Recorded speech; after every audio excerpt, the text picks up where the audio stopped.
Now, what this is? Called UK Asia Online. Should I get you some more money? I think I'm okay. Okay. You could actually look at me. She's recording a different angle.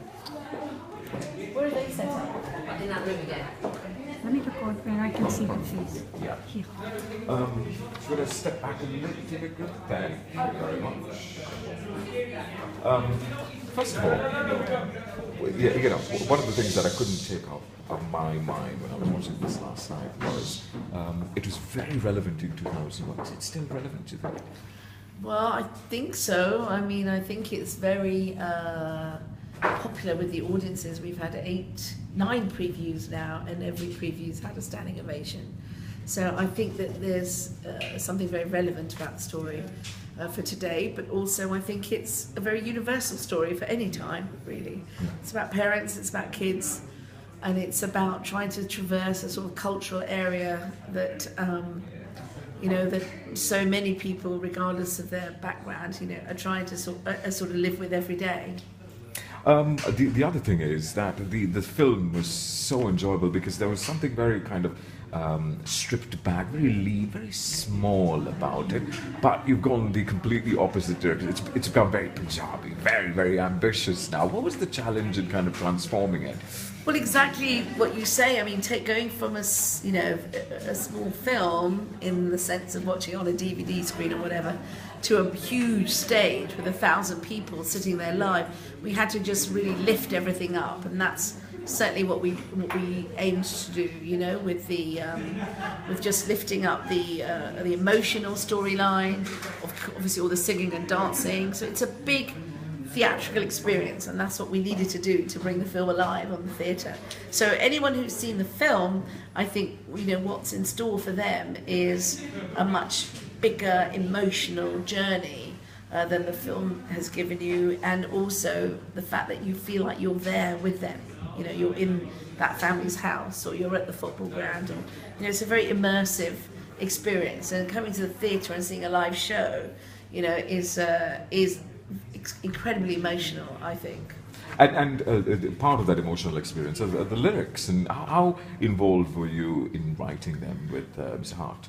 Well, Charles is an amazing lyricist. He wrote Phantom of the Opera and many other shows, and I think we gave him some guidance on the perspective of the Asian community. But he then went off and did amazing work in bringing those characters to life, with his lyrics. I'm very, very impressed with his work. He's done an amazing job. As I am with the whole team, with music, with the composer Howard, both with Howard and Charles. I spent a lot of time with them initially, going through lots of Indian songs, particularly Punjabi songs, and just to get the feel of what I liked and why I liked Gurdas Man's Dabbe, or why I liked this particular type of Simran from Jagjit Singh, or why, all the things, why I liked Heer, all the things that I really love and I'm passionate about musically. I took them on that journey with me, and then they had to go away and Bible that and create their own version of those things, which is what you see in the show. And the same was true with the choreography with Alita Collins too. It was the same journey of showing her lots and lots of moves, for example, the Punjabi moves that I wanted to have in the show, and also letting her be free with her amazing skills and talent at doing all kinds of different moves. So it's a real melange, all these very highly skilled people, working to bring the show alive. Last couple of questions. First, relating to the cast for a uniquely Punjabi show. Lots of non-Punjabis in there, particularly the Sri Lankans in the mum and dad role. Yes. Was that a conscious decision, or? I think that... Because I'm a Sri Lankan. I know, that's why you're asking the question. Everyone looks after their own, don't they? You know what? For musical theatre, unlike a film, with a film you need really good actors. For musical theatre you need really good actors too, but you also need actors who can sing and who can dance. And so casting the show was quite a challenge, because there are not that many shows that cast Asians in musical theatre roles.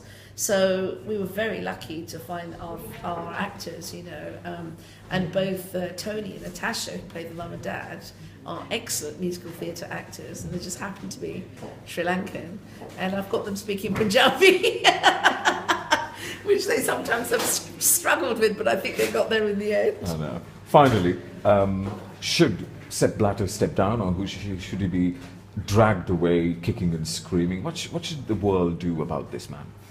Sepp Blatter, the FIFA president. Yes. Well, obviously, Go on, say something really, really politically incorrect. I just think it's dreadful. I just think it's shocking. I think that football is a beautiful game. That's what it's known as.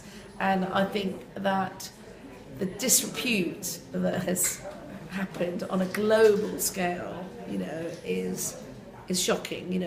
I mean, as an Indian, we're always used to corruption. We always hear about the corruption in India, although I know Mr. Modi is doing his level best to improve matters there. And I think there have been a lot of changes, in India in the last, few years, compared to when I went there as a teenager.